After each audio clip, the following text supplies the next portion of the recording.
Ассаламу алейкум, урматтуу Аллахка ыйман келтирген мусулман бир туугандар. Эң акылдуу инсан ким?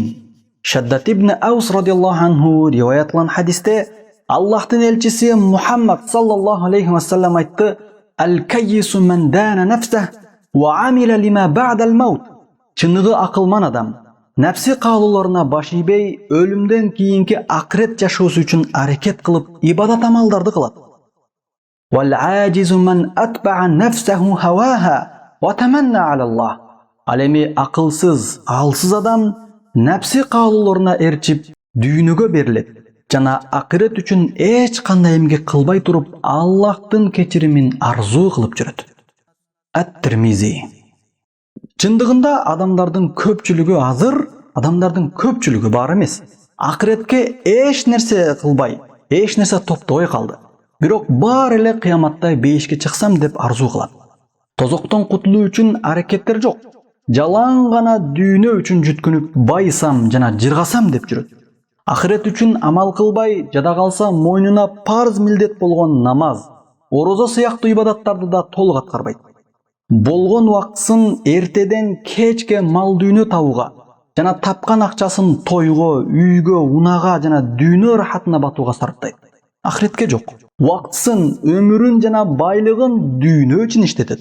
Ал эми акырет жашоосуна эч бир эмгек кылбай туруп, аркы дүйнөдө бейишке чыгууну да каалайт. Акыретке даярданбай, азык топтобой, сооптуу иштерди кылбай туруп, жалкоолонуп, эми ал жагы бир нерсе болор, бешинеге жазганы болор, Аллах кечирсе бейишке да чыгам деп Аллахтын кечиримин да арзуу кылып кыялданат. Бул накты акылсыздык. Мындай адамдар пайгамбарыбыз айткандай анык акылсыз жана алсыз адамдар. Себеби Кудай берет деп эч бир ибадат кылбай, акыретке эмгек кылбай туруп, Аллах кечирсе бейишке кирип кетем деп, тозоктон кутулам деп курук кыялдарга батуу анык акылсыздык. Мисалы, эгерде бир адам эртеден кечке эч бир жумуш кылбай үйүндө жата берсе, жалкоолук кылса, жашоосун жүргүзүү үчүн эч бир эмгек кылбай аракеттерди кылбаса, жана артынан мен чоң мансапка ээ болом, заңыраган үй салам, көп байлыкка ээ болом, бул жашоодо ийгиликтүү жашайм, көптөгөн иштерди кылам деп айткан болсо, ушул адамга сиздер эмне деп айтат элеңиздер? Албетте айтасыздар, бул алсыз адам, акылсыз адам, байкуш адам деп айтасыздар. Ошол сыяктуу эле өлүмдөн кийинки жашоо үчүн да эч бир эмгектерди кылбай туруп, бейишти үмүт кылган адам да ушундай эле акылсыз, алсыз жана байкуш эсептелинет. Дүйнөгө аракет кылгандай, акыретке да аракет кылыш керек. Дүйнө үчүн аракет кылгандар, акыретке да ошондой аракет кылайлы. Эгерде сен акырет үчүн аракетиңди кылбасаң, алсызсың, анда акылсызсың. Аллах Таала сени кечирүүсү үчүн сен кечиримге себеп боло турган иштерди, амалдарды аткарууң керек. Бейишке кирүү үчүн Аллахтын өкүм буйруктарына моюн сунуу шарт. Эч бир себепти аткарбай туруп, акыреттеги жыргал жашоону үмүт кылуу, бейишти үмүт кылуу накта акылсыздык. Урматтуу бир туугандар, акылга келели. Өмүр кыска. Качан өлөрүбүздү жана канча жашарыбызды эч ким так билбейт.